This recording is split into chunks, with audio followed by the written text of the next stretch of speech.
So, welcome to week 2 of Yoga for Runners Challenge. This week we're focusing around the center of the body. So, hopefully, you enjoy the squats and maybe you're keeping that going. So, use things that you find useful. The more we practice generally, the more improved we are at activating the muscles that we need to activate and getting strength and stability and mobility that we need. Obviously, if you're getting any issues with knees or problems that keep kind of getting worse, you need to take a rest and even consider leaving it out, particularly if it's becoming painful. These things need to be done within your own range, without strain, without pain. Okay, so this week we may get a tad of burn feeling, which isn't tending to be strain and doesn't tend to be pain. It's just a process of the body working. So we'll just do a few things to kind of get our body feeling a little bit more warmed up around the center. Legs and center focus today. So most of you are really familiar with this. My style is slightly different. So I'm going to have the feet about fist width apart, and I'm going to raise one knee, and I'm having the hand almost like I'm holding above the knee, and I'm taking that out to the side. So it goes across the midline, out to the side and down. Across the midline, out to the side and back down. So it's broadly coming up to hip height, the knee, and then finding its way down. Comes across the center, out to the side, and it comes down. So slowing it up.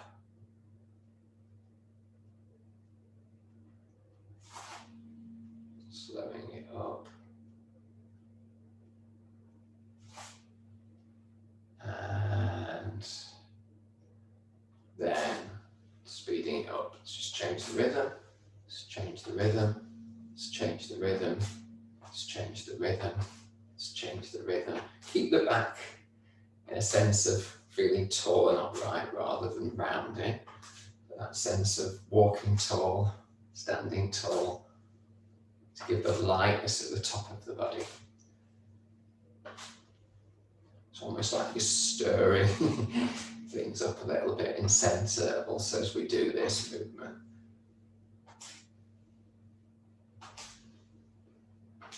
And let's take a break.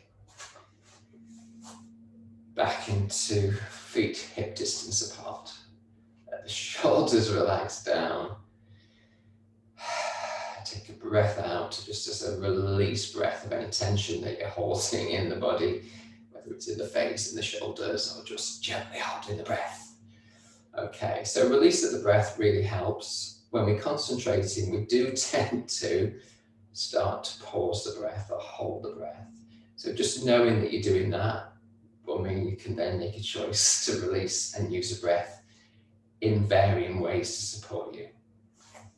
Okay, so we're going to just pick the knee up and see how that is, just as we balance on one leg.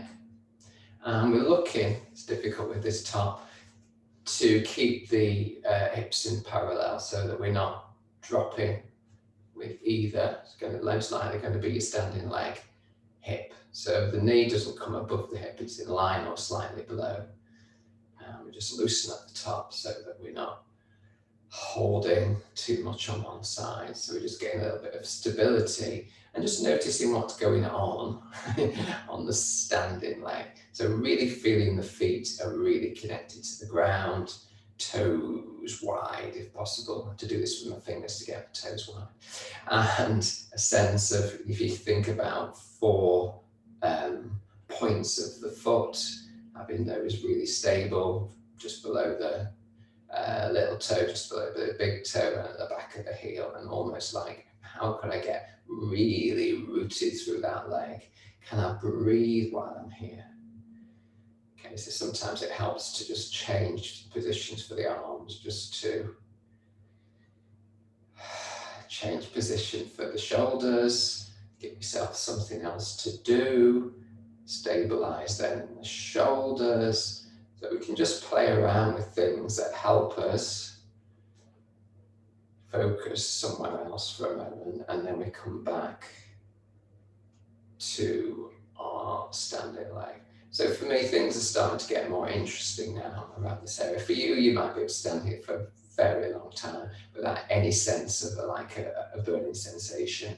What we need to be focused on here is avoiding locking the knee so that we're not bone on bone. So there won't be a pushing back of that knee on the floor.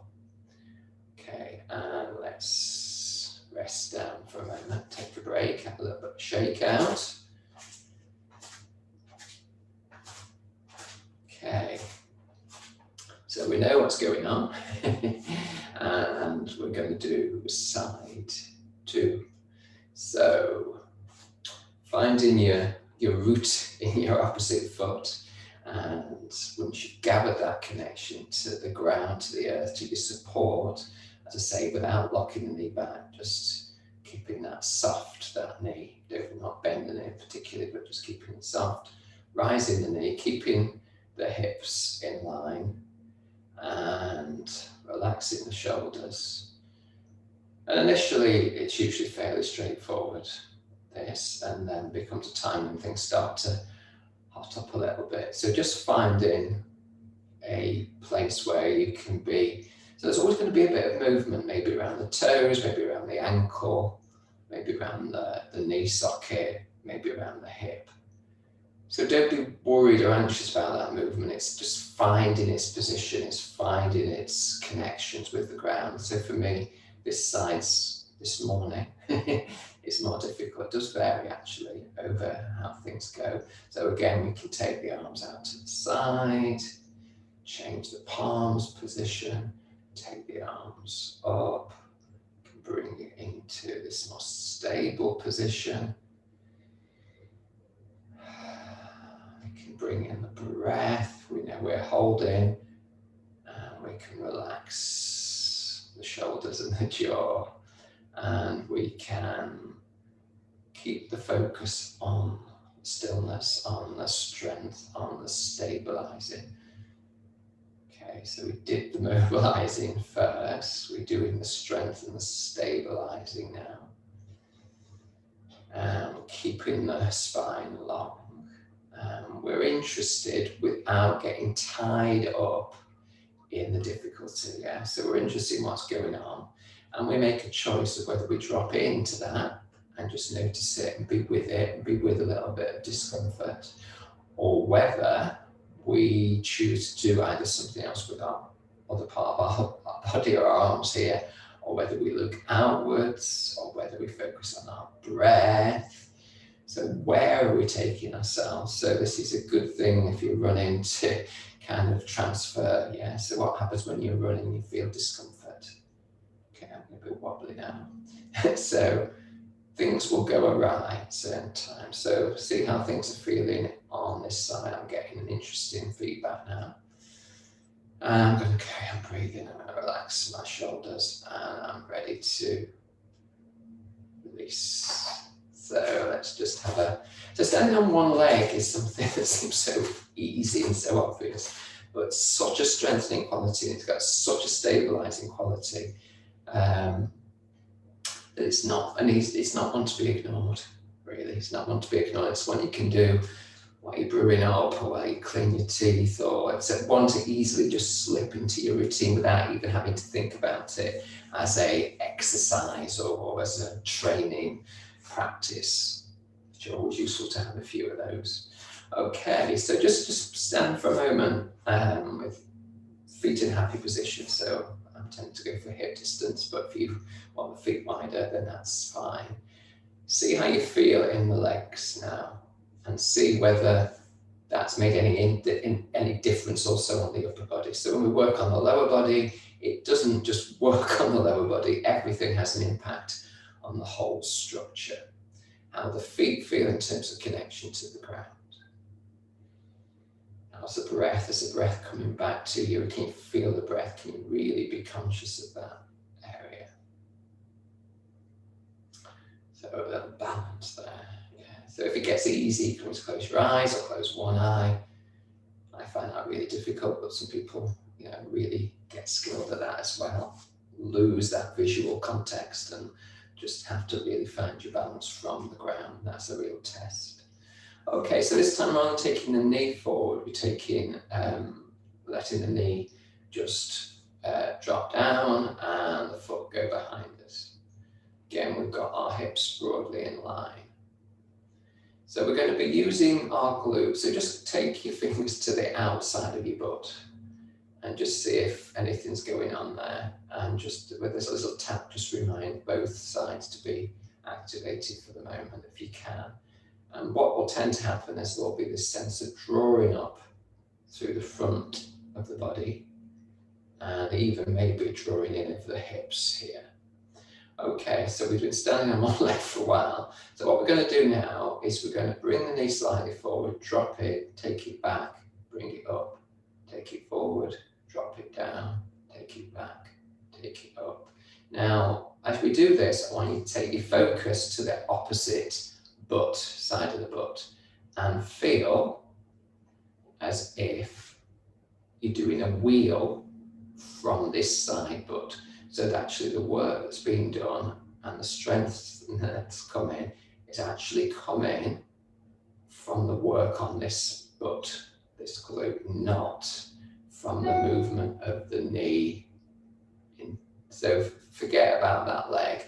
Just concentrate on doing a wheel here, a circle, a circuit. And again, you might get that burning sensation starting to appear. Relax the shoulders, again, if you want to do something with the arms. But don't take your focus away from that wheel. Yeah, keep coming back to the wheel. Wheel yourself around, wheel yourself around, wheel yourself around, wheel yourself around. Relax the breath. Use the out breath to give you a little bit more strength here. Wow, I'm beginning to feel something going on. So if you're not feeling it, you're not doing it right. Okay.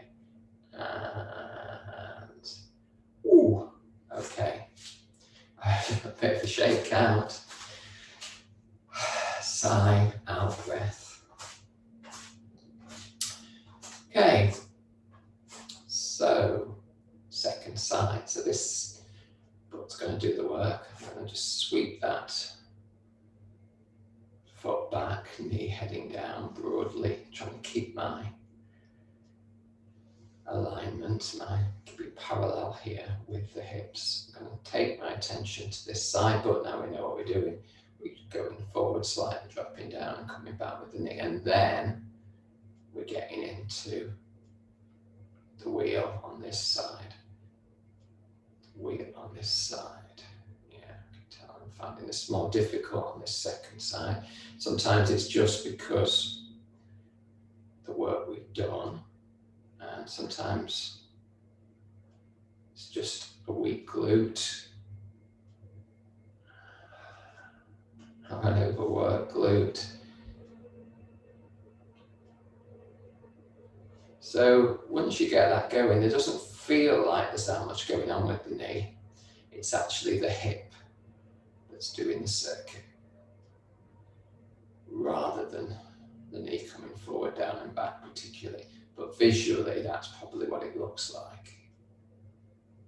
Yeah, so I'm needing to release my shoulders, smile a bit, and carry on as I was. So it's useful in all of these to find your focus. Say I'm looking at the screen, but if I was doing it on my own, I'd probably find a point on the floor and find that as my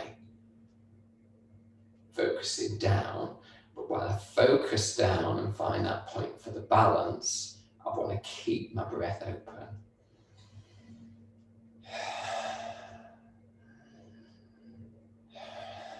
And notice if you do use a breath and come up with a little bit of a deeper breath, whether that's through the nose or through the nose and the mouth, whether that helps.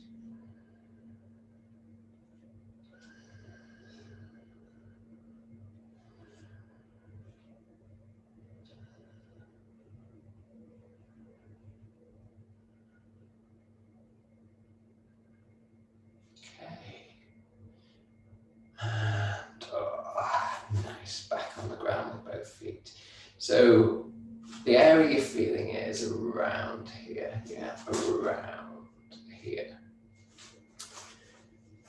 And sometimes that one takes a little bit, it took me a little bit of time to get that, to kind of find my sense of brain-body connection. So don't worry if it takes a little bit of work, but hopefully now you feel you've done some work in the legs from your balance, you've done some work in the hip area, and we've created both some stability and centering through the body. So just see how the body feels standing before. The temptation is we do a routine, an exercise, a practice, and then we walk off, we wander off, we finish, we've done it now. But how does it make you, how's the body feel when you've done that? So I feel fairly strong, I feel fairly rooted to the ground. I do still feel my spine feels fine, pretty good. My shoulders have relaxed down now, although I know they will keep riding up my ears, towards my ears. I had to keep reminding myself. So breath, balance, which is stability, and a little bit of strength work there. So hopefully enjoyed this balancing, stabilizing practice, a little bit of glute work. And I will see you next week, maybe, for week 3's challenge. Take care. See you next week.